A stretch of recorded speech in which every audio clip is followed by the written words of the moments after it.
So given how famous the story is in the comics, is this like a directing assignment you were eager to take on, or was there like some trepidation just based on doing it justice?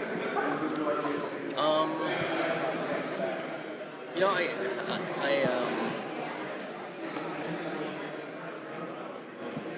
always look at like these like stories as puzzles, and a lot of times, like, you know, I'll get a sense of it after I sort of read the script, you know, and so I feel like, you know, obviously knowing, you know, the source material and kind of what it is, I was a lot more interested in sort of like how the prologue was going to be and how it fits into the story, and so I had a lot of questions, you know. There's a lot of things that sort of, I was like, oh, really, is this how what you want? And so again, for me, it was more of a puzzle, like, okay, how do I make it flow into, I don't know if I was, you know, again, like necessarily like super excited to, but I was more intrigued by sort of like the challenge of how do you sort of take something that's so iconic and that there's so much expectations upon it, and then add this other thing, and how do they fit into each other, or how do they relate, you know? So how do you think they matched up? You know, it's weird because, like, I mean, I think you probably asked Bruce this. I think he would say that I think they work as almost like two separate things. But for me, I was like, I need to connect it somehow, you know? And so I think, like, obvious sort of like plot-wise, they don't really connect except for its back roll. But I feel like emotionally it connects, if that makes sense. I kind of feel like one sort of sets up Batman to be in this emotional space by the time Killing Joke starts. So, like, because when you say it doesn't connect, I mean, obviously, if you know the story, you know, if you're doing a prologue and back row, you might think, okay, it's a back row movie, and then there's a boom twist in the middle, and then there's a Batman story.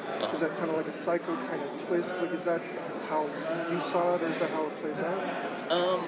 I think it's smoother than that.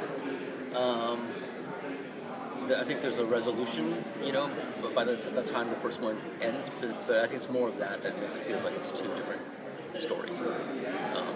It's almost like it almost feels like it's a, you know, like, I don't know, like 2 months later, you know, then this picks up, you know, type of thing. As far as the look that you wanted,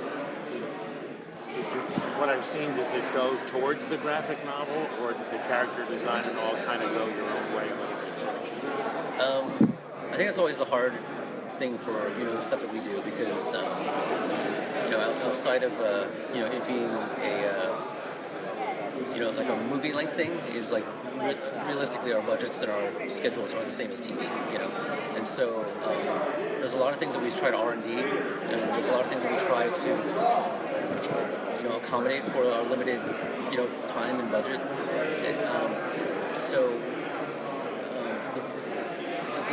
it would be impossible, or we would need a huge budget to animate it exactly like the ball and style.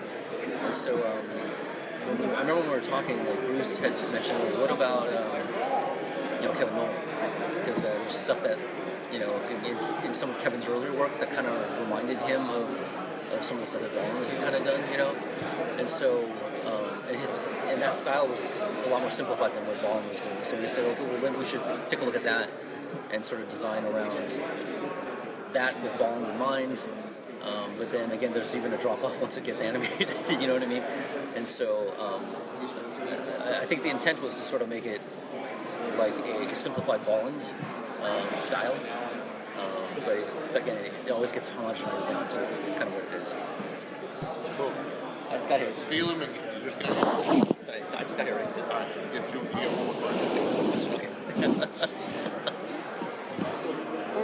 Does having a voice cast that knows these characters, has experience with these characters, take some of the edge off, or make it easier for you?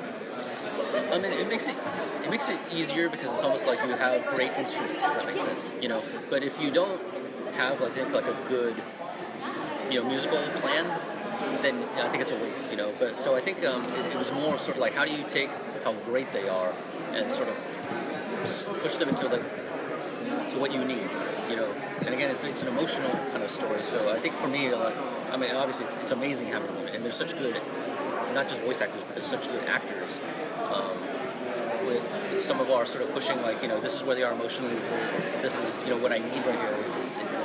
It made my job definitely easier because I think it hits the deep emotional things that we need, especially for the story. So it was great.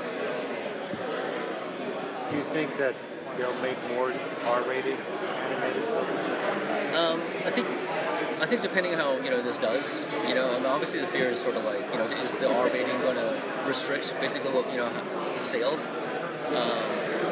But I think that the whole demographic of kind of what we're doing in this is mainly targeted towards older, you know, fans versus, you know, specifically kids. But I think the sales on this is gonna be telling. But I think that they're interested. I mean, given the, you know, the sales so far, you know. But I think, you know, again with Bruce and them, like, they're not gonna try to do anything super gratuitous or something like that. It really just depends on the story, I think. Kevin Conroy, voice of Ben. Hi guys, we're away. You got 4 minutes. Are you have anything else on your plate that you can talk about? I can't talk about stuff until releases it. So. What's your? How do you think the final Killing Joke movie turned out? Just in your opinion. You know, I think making these things is difficult, right? Huh? Okay, these guys. You got 1 to go. 4 minutes. I think sort of like the decisions that we sort of made. I'm happy with it. You know, I wish we had a bigger budget. I wish they got animated more beautifully. But all in all, I think Bruce is happy with it. I'm really happy with it too, and that's all that matters. Awesome. Thank you, Sam. Thank you. Okay.